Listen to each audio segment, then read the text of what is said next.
재작년에 전도사님하고 이제 둘이서 오늘 우리처럼 똑같이 이제 이틀 금식을 하고 오려고 우리 이제 수양원에 갔었는데 한 3-4끼, 5끼 정도 하고 너무 힘들어서 내려다가 폭식하고 막 이렇게 실패했었어요. 실패까지 죽을 먹긴 먹었는데 죽을 처음에 많이 먹으면 안 되거든요. 그런데 원죽 한 그릇 다 먹고, 그런데 전사님이 어제 모임에서 실패했어요. 죽 먹고, 그래서 저는 집에 가서 잤거든요. 전사님 밤에 치킨을 먹었다고 했습니다. 혼자 하거나 적은 무리가 하면 사실은 어려워요. 그런데 교회 그 자체가 힘이 있어서 주님이 그렇게 함께 하시니까 우리가 금식하는 것도 기쁨으로 또 기도하며 말씀 안에서 잘 할 수 있었던 것 같습니다. 네.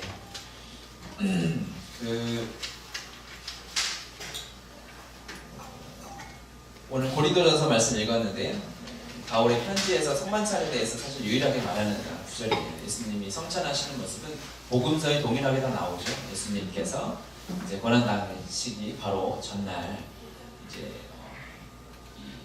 성찬을 제자들에게 나누어 주시잖아요. 그리고 바울이 이제 이야기하는 장면인데 고린도 교회 하는 이제 편지 안에 들어 있었습니다. 고린도 교회는 성경에 많은 이 초대 교회들이 그렇지만 고린도 교회는 진짜 현대 교회와 닮은 교회다 이렇게 많이 이렇게 표현을 해요. 왜냐하면 고린도 지역이 굉장히 발전한 도시였거든요. 그리고 많은 사람이 왕래하는 국제 도시였고, 그래서 아테네에서 이제 한 60km 정도 떨어지는 곳에 있기 때문에 거의 이제 성지순례 이렇게 바울의 전도 여행을 따라서 가는 여정에는 아테네 들렸다 바로 고린도로 갑니다. 고린도에는 신전도 굉장히 많았어요. 그래서 고린도에는 신전 박물관이다, 우상 박물관이다 할 정도로 애굽 사람들이 세운 이지스, 우리 이지스 한 그런 배 들어보셨죠? 그게 여기서 따온 거죠.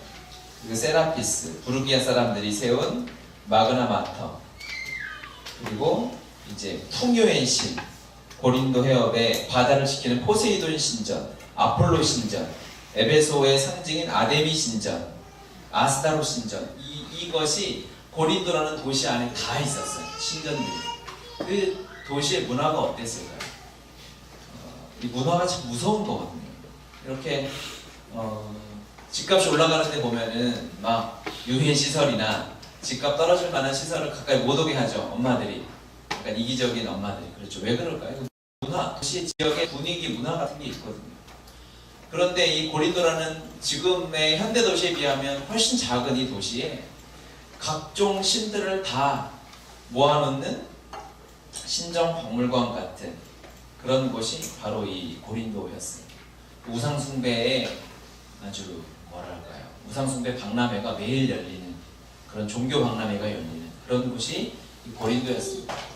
우상숭배를 우리가 쉽게 얘기할 수 있는 게 아니에요. 우상숭배의 근본을 보면 골로새서 3장 5절 말씀을 볼까요?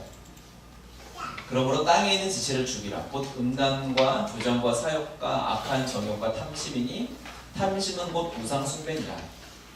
이렇게 말씀하고 있어요.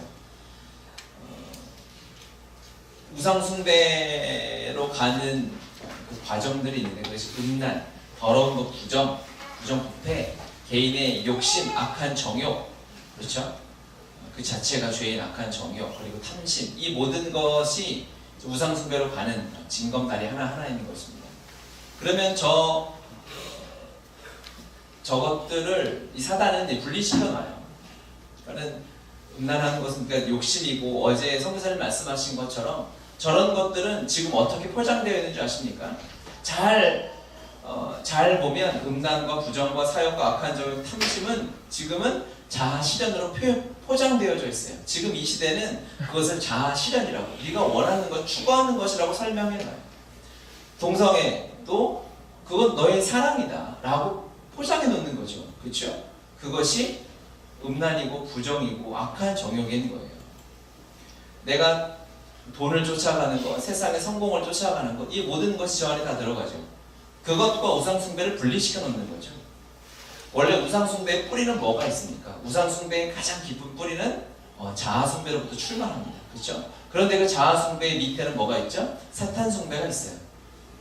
그러니까 우상 숭배, 자아 숭배, 다른 말로 자아 실현, 그리고 사탄 숭배는 한 덩어리예요. 표현이 다른 것이고, 사단의 전략에 의해서, 계략에 의해서 미리 계획된 사단의 이 전략에 의해서 다르게 인식하도록 이렇게 전략적으로 포장해 놓은 거죠. 그렇게 문화를 만들어 놓은 것이죠.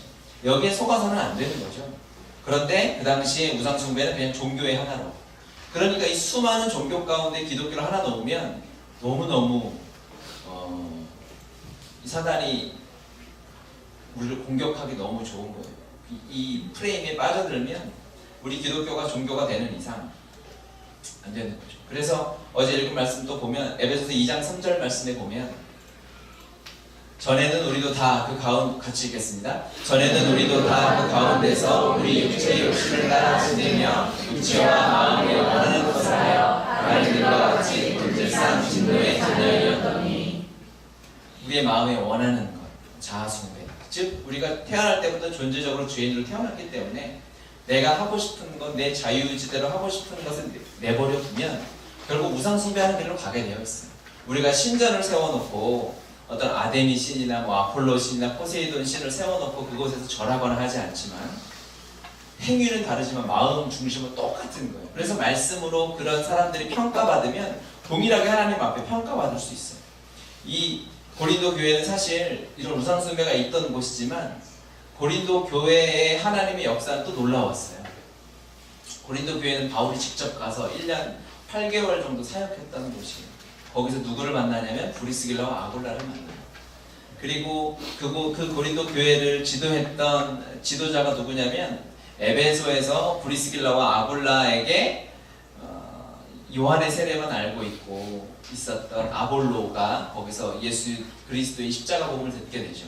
그리고 고린도 교회 지도자가 된 아볼로 교회 담임 목사 아볼로는 고린도 교회 담임 목사 같은 역할을 하고 있었던 것이고, 그리고 고린도 교회에서는 회당장 그리스보라는 사람이 거기서 회심을 하게 됩니다.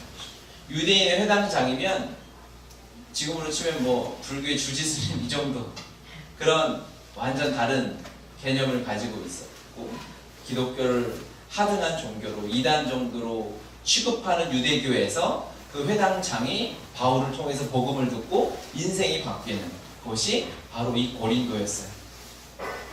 고린도는 하나님의 은혜가 엄청나게 많은 곳이었어요.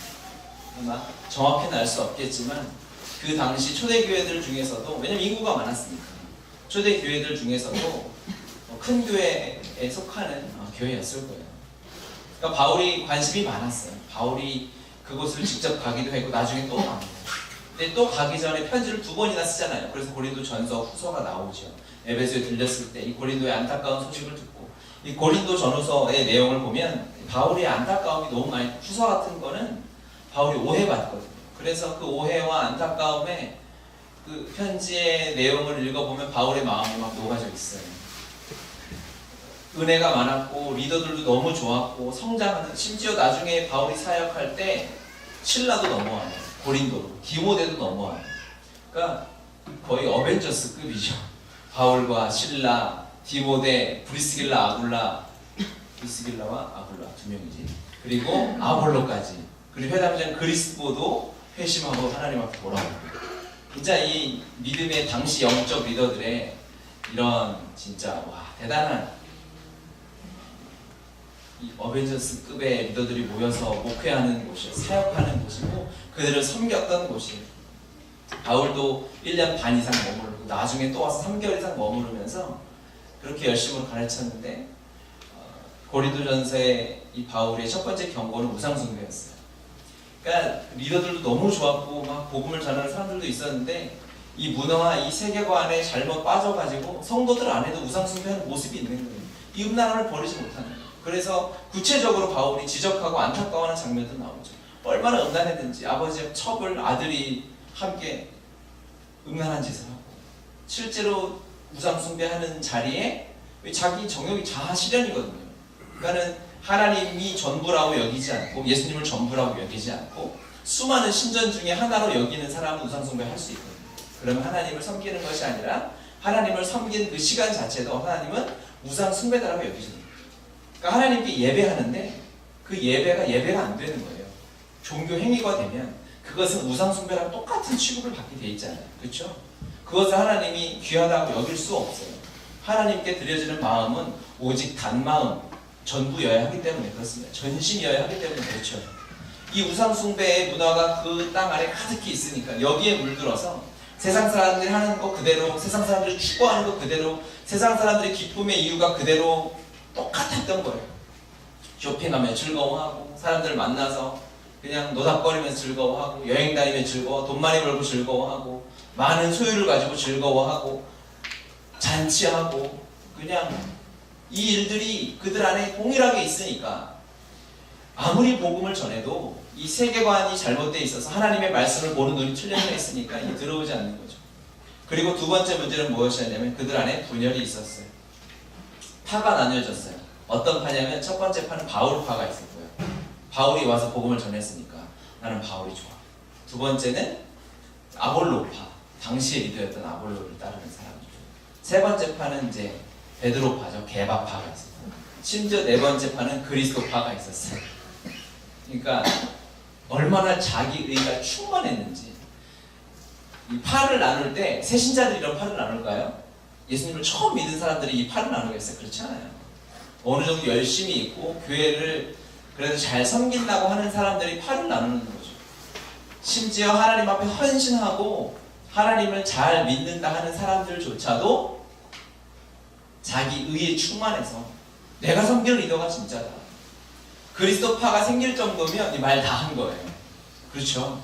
얼마나 자기가 충만, 다른 사람들 얼마나 무시했으면 내가 정말 그리스도파 십자가 복음만 전한다면 다른 사람들 다 인정할 수밖에 없는 거 아니겠어요?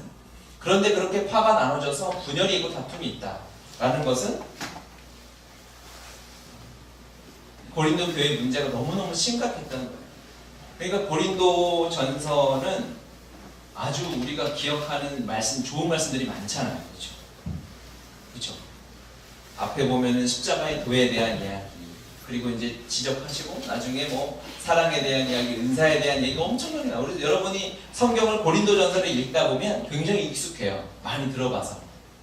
그러니까 고린도 교회가 많이 지금 능력을 잃어버리고 안타까운 가운데 있으니까 이 순수한 완전한 복음이 선포되는 거예요.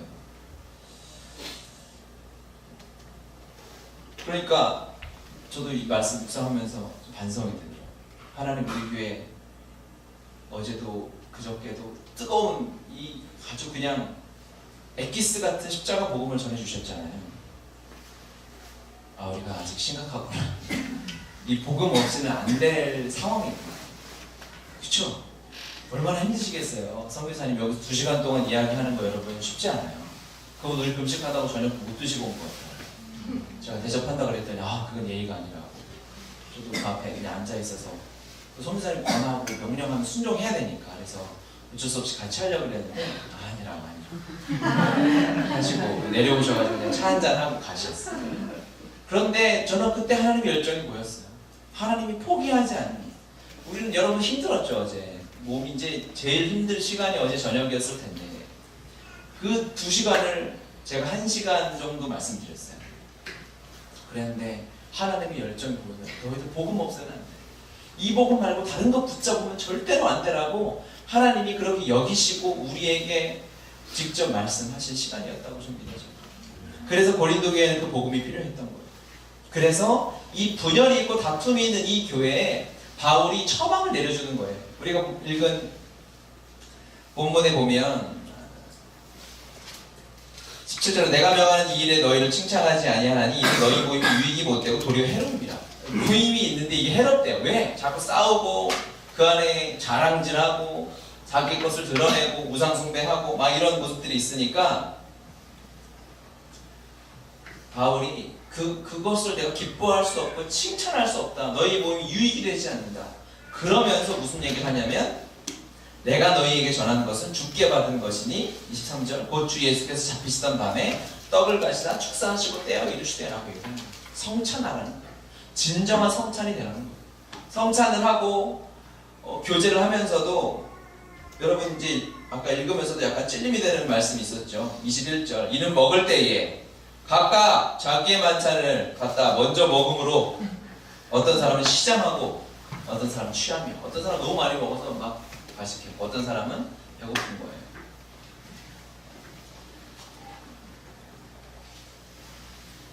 밥 먹는 자리에서도 하나 되지 못하면 많이 강한 거죠. 그래서 그들에게 고린도 교회에 분열이 있고 여전히 세상의 즐거움을 따라가고 세상의 기쁨의 유혹에서 자유롭지 못한 그들에게 주시는 하나님의 처방은 무엇이냐? 성찬인 거예요. 성찬의 원리로, 성만찬의 원리로 살아가라는 것이죠. 그래서 성찬을 하는 거예요. 함께 한 자리에 앉아서 떡을 떼며 기도하며 하나님 앞에 나아가는 거예요.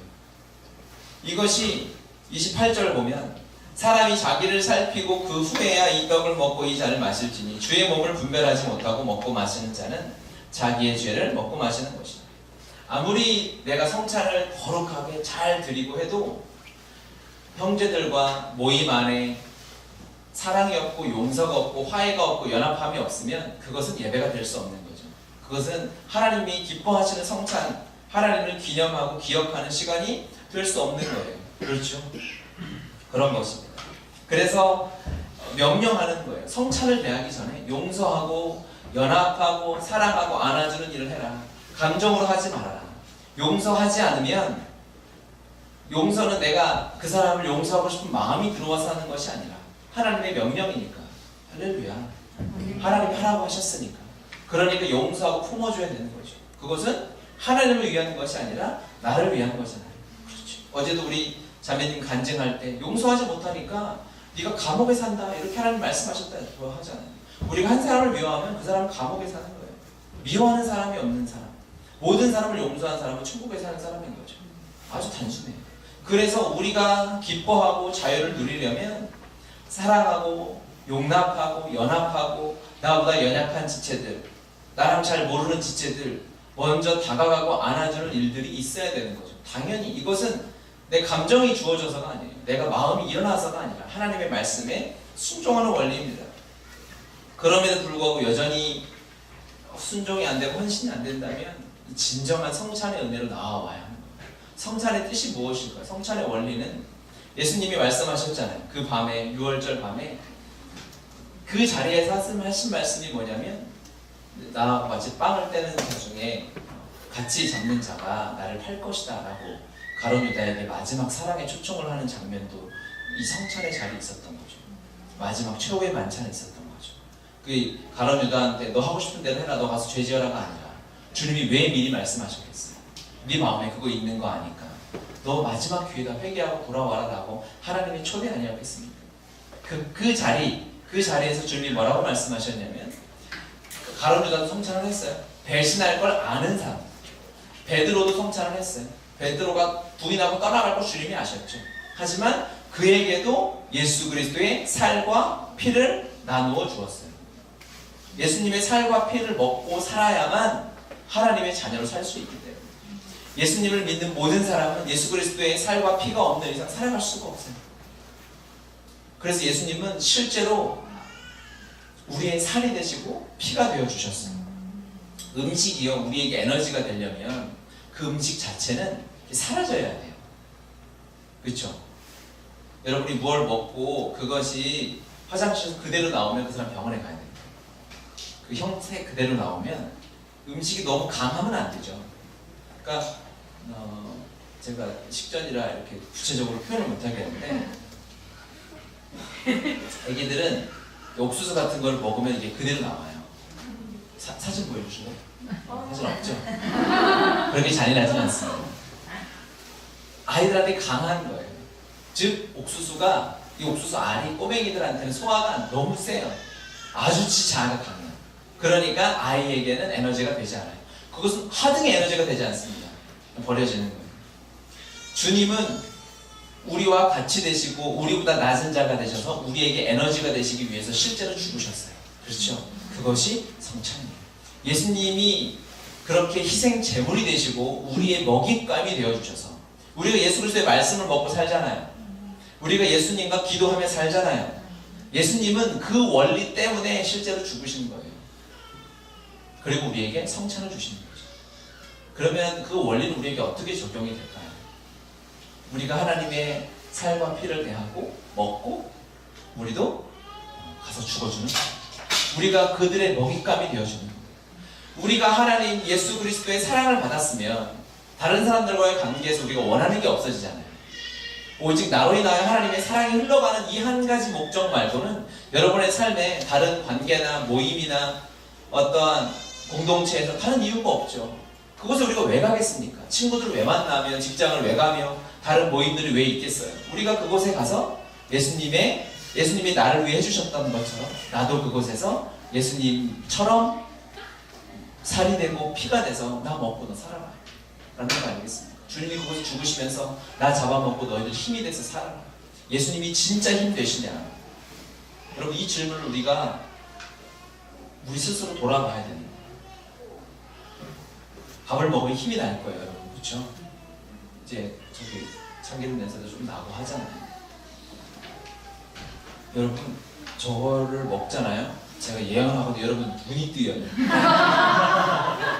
음식한 사람들 다 경험해 봤을 거예요. 여러분 평소엔 저도 안 먹어요. 발로 차요. 나를 무슨 개 취급하냐고 막 이러는데 지금 여러분 이걸 먹잖아요. 그럼 여러분 눈이 열려요. 세상이 다른다고. 겨울이구나 막 이러면서 계절을 느끼고 사랑을 하게 되고 죽을 퍼주는 저의 모습이 아마 가장 거룩해 보여요. 에너지는 음식 우리에게 힘이 된다. 우리 영의 사람입니다. 우리 육의 사람이 아니에요. 여러분 이 금식 기간에 여러분이 영의 사람임을 경험하시고 안 먹어도 살잖아요. 기도하면 살죠. 힘들고 지칠 때 기도하면 힘이 났죠. 힘들고 지칠 때 찬양하면 찬양이 또 돼요. 왜? 해야 돼서 하는 게 아니라 여러분이 원래 그런 사람이에요. 원래 이게 우리의 삶이라고. 하나님을 추구하고 찾으니 먹는 욕심, 탐심, 탐욕, 세상이 갖고 싶은 것, 이 모든 것이 정말 배설물처럼 먹여져요. 먹는 이유가 왜 먹나요? 우리 건강하고 먹는 기쁨도 있어요. 물론 감사한 일이에요. 하나님이 주셨기 때문에 이거 감사하게 누려야 할 일이지만 그 이전에 앞서서 이게 그리스도를 위하여 먹는 거죠. 바울의 고백처럼 우리가 먹고 마시는 것이 다 하나님의 영광을 위함이 아니더냐. 왜 너희들 먹는 것 가지고 작은 것 가지고 싸우고 다툼을 하느냐. 성경의 레위기에 주님이 먹는 것에 대해서 굉장히 구별을 많이 해놓으셨어요. 너무 중요한 일이에요. 아무거나 잡다하게 다 뜯어먹지 말아라. 씹힌다고 먹지 말아라. 부정한 거 먹지 말아라. 하나님이 먹는 것으로 이 먹는 자리에서 구별되게 하기 원하셨어요. 바울도 먹는 것 때문에 여러 번 설교했어요. 먹는 것을 우리가 이 음식을 먹으면 이 성찬의 원리에 우리가 또 생각해봐야 될 것이 무엇이냐면 이 먹는 것에 있는 것이에요. 예수님이 특별한 음식을 하지 않았잖아요. 기념하려면 우리가 특별한 기념을 하고 싶잖아요. 우리가 이제 1주년, 이 다음 주가 1주년이지 않습니까? 교회 창립 예배 드린지 몰랐어요? 너무 죽생각만 하지 마요. 생각을 좀 해야 돼요. 1주년이라 어떤 기념품을 할까? 우리 리더들이 모여서 막 고민했어요. 특별한 기념품을 주고 싶으니까. 기억하고 싶으니까. 그렇죠? 그래서 결국 특별한 수건으로 결론이 났어요. 특별해요. 이건 우리밖에 없어요. 왜냐하면 거기다 우리가 이름 새겨놨거든요. 갈 때 하나씩 꼭 가져가세요. 기념은 특별한 걸로 하고 싶어요. 그래야 기념이 되거든요. 그러니까 결혼할 때도 기념 이 커플링이나 결혼 반지를 특별하게 하려고 하고 하지 않습니까? 그런데 하나님은 기념할 때 특별한 걸로 하지 않으셨어요. 요단을 건널 때 그냥 돌 주스라고 했어요. 베델의 돌도 평범한 돌이었어요. 심지어 예수님이 나를 기념하라, 나의 십자가를 기념하고 예수님의 사역을 기념하라고 하시면서 우리에게 베풀어 주신 성찬의 메뉴는 그들 주식이었어요. 만약 예수님이 조선에서 태어나셨다, 조선은 훨씬 전이구나. 그때는 무슨 시대예요? 삼국시대 전이죠. 역사 공부도 우리가 해야 돼요. 성경적인 SOT 교육 과정으로 해가지고 우리가 해야 될 것 같아요. 만약에 이 한반도에 태어나셨으면 우리에게 김치와 쌀밥과 미역국을 주시면서 성찬했을지도 몰라요. 주식이었어요. 유대인들에게 주식. 그러니까 매일 하루에 최소 3번은 먹는 그 음식을 가지고 나를 기념하셨어요. 이게 예수님의 성찬의 원리인 거예요. 우리가 밥을 먹을 때마다 성찬하는 거예요, 사실은. 할렐루야. 여러분 우리가 그 성찬하는 거예요. 밥을 먹으면서 무슨 생각하는 거죠? 직장에서 점심을 먹어. 아 내가 점심 먹고 이제 성찬하네. 어디 가서 내가 죽어줄 거야. 어떤 대리에게 가서 어떤 부장에게 가서 내가 썩어서 그를 복음으로 살려낼까. 그 고민과 그 은혜가 있는 시간이 성찬의 시간이죠. 주님이 정말 특별하게 하시려고 하셨으면 이제 칠면조 고기를 하시든지 아니면 양의 갈비 중에서도 뭐 가장 희소한 뭐 그냥 100g밖에 안 나오는 가장 중요한 고기를 갖다가 하시든지 그렇게 해서 기념하라 하셨으면 우리가 진짜 우리도 감격해서 기념하고 했을지 몰라요. 그런데 주님은 그렇지 않았어요. 주님은 우리의 일상이 필요했어요.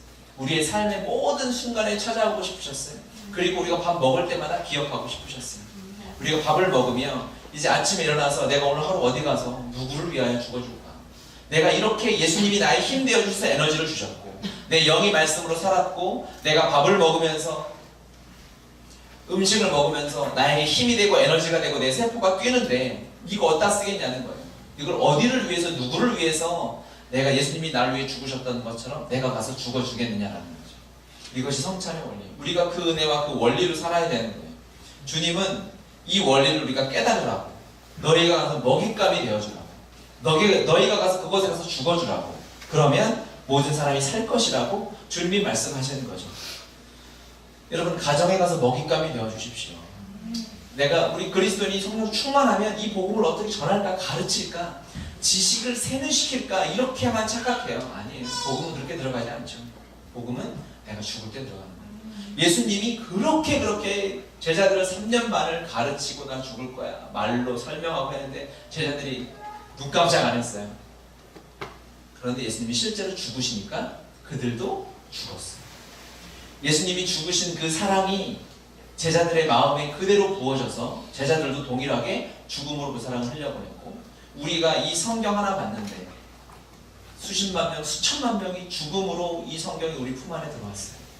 여러분 우리는 가서 죽어야죠. 여러분 부모님을 위해서 죽으십시오.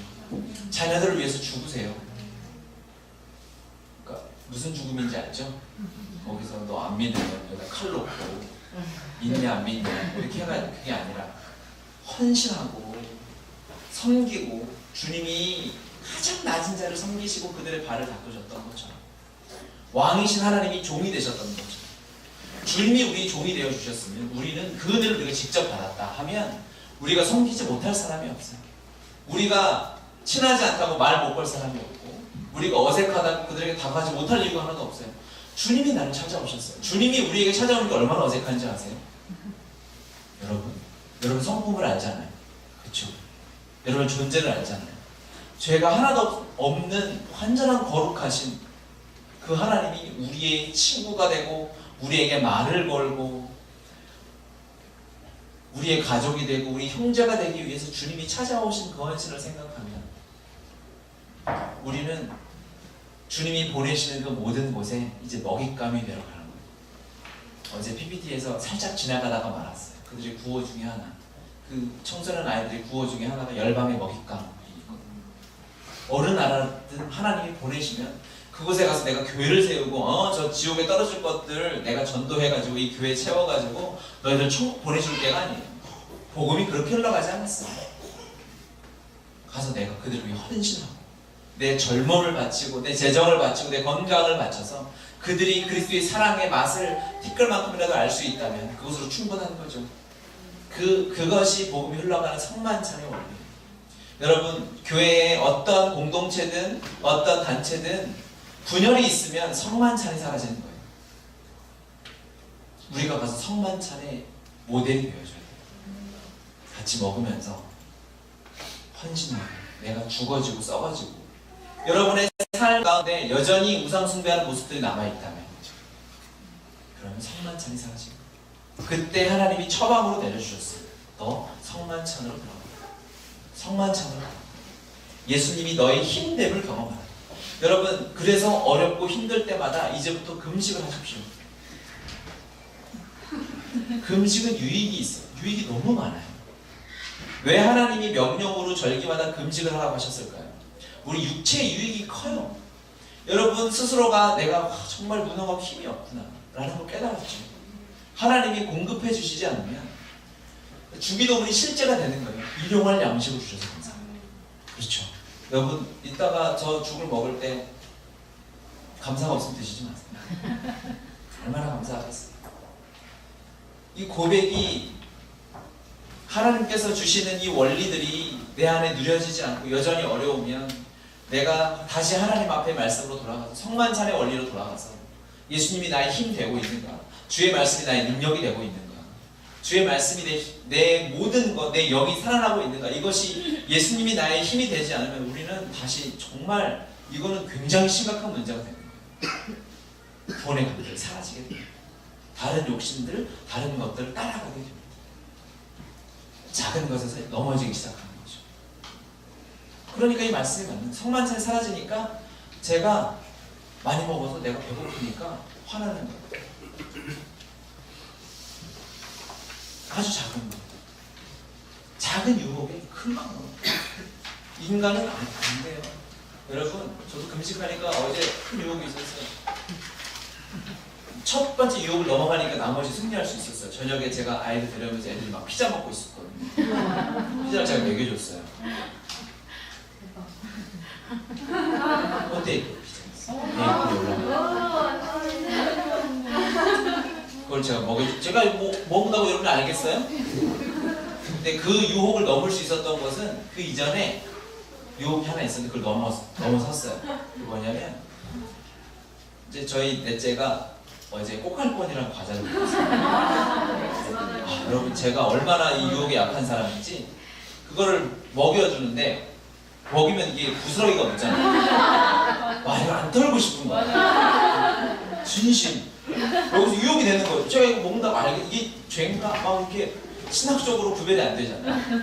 이걸 안 털고 그냥 먹여주고 나중에 이렇게 쓱 하고 싶은 마음이 여기까지 드는 저를 보면서 이거 진짜 이거 복음 없으면 안 되겠다. 진짜 매 순간 주님을 붙잡지 않으면 주님이 저를 그때 도와주셨어요. 그리고 나서 제가 아이들 데리러 피자를 갔는데 물론 그때 눈이 번쩍 뜨이긴 했어요. 심지어 그 모임에 피자가 남았거든요. 그렇지만 이겨내고 세상의 유혹. 여러분 이제 금식은요 이제 시작이에요. 사실 금식보다 중요한 것은 보호식입니다. 이따가 광고 시간에 보호식 하는 방법들 알려드릴 텐데 여기서 다 무너져요. 먹는 것이 아예 안 먹으면 버텨요 여러분. 그럴 때 먹어 대신 이거는 먹지 마라고 얘기하면 그게 선악과죠. 넘어져가지고 배탈 났어요. 저는 실제로 금식하고 응급실 가는 우리 후배도 있었어요. 너무 배고파서 뛰쳐나가서 무슨 실내대에서 탈주한 애들처럼 짜장면 한 그릇 먹고 지금 한 목회자 사모님이 돼 있는데 한 10년을 고생했다고 장을 고장나가지고 우리가 이 시간에 배워야 해요. 주님 없어요. 작은 것 하나도 성만찬의 원리로 예수님이 나의 힘 되어주시는 내 세포 하나하나가 예수님 때문에 자꾸 뛰고 있고 내 심장이 뛰는 이유가 예수 그리스도 때문이다 라는 이 성만찬의 원리가 우리에게 실제가 되는 시간이 되었으면 좋겠습니다. 네. 그래서 우리 여러분 하나님이 여러분을 보내시는 곳에 가서 먹잇감이 되어주십시오. 남미에 가서 먹잇감이 되어주십시오. 그렇게 우리가 열방을 섬기고 하나님 나라를 세워가는 길은 주님이 나를 위해 죽으시고 나에게 먹잇감이 되어주셨던 것처럼 내가 예수 먹고 힘내서 내가 다른 사람에게 먹이가 되어줄 때 하나님의 나라가 임할 것입니다. 여러분의 가정이 온전한 하나님의 가정으로 세워져 나갈 거예요. 여러분의 회사가 여러분의 영적 리더니까 여러분이 그곳에서 썩어지고 먹이가 되어주면 여러분의 회사가 돌아오고 여러분의 학교가 돌아오고 여러분의 친구들의 모임에서 놀라운 일들이 생겨날 거예요. 내가 높은 자리에서 가르치려고 이 지옥에 갈 것들아 하나님 믿어라라고 막 그렇게 막 찍어 누르는 것이 아니라 내가 그들에게 무릎 꿇고 섬기는 자리로 나아가면 시간은 오래 걸릴지 몰라요. 하지만 하나님의 때는 정확해요. 성만찬의 원리로 섬기는데 안 될 수는 없어요. 시간은 내가 모르겠어요. 얼마나 걸린지는 저는 장담은 못하겠지만 반드시 되어지고 맙니다. 하나님의 때를 기다리며 하나님의 말씀에 순종할 때 우리가 누릴 이 놀라운 복으로 여러분 초대하고 이제 우리가 이 성찬을 대하면서 그 은혜를 기억하고 우리가 먹으면서 힘이 되신 밥을 먹을 때 이제 내가 이 밥을 먹었으니 어디로 가서 누구를 위해 죽어야 할까 고민하는 사랑하는 성도들 되시기 바랍니다. 기도합시다. 성찬을 앞에 놓고 기도합시다. 하나님, 우리 안에 성찬을 회복하여 주시옵소서. 이 성만찬의 원래 회복하여 주시옵소서. 예수님 나를 위해 죽으신 그것을 기념하여 우리가 빵과 포도주를 대하는 주님, 이것을 대하며 예수님 나를 위해 죽으셨던 그 십자가, 이 구원의 감격이 회복되게 하여 주시고 그 기쁨의 자리로 나아가게 하여 주시옵소서. 우리 주여 한번 하시고 기도하겠습니다.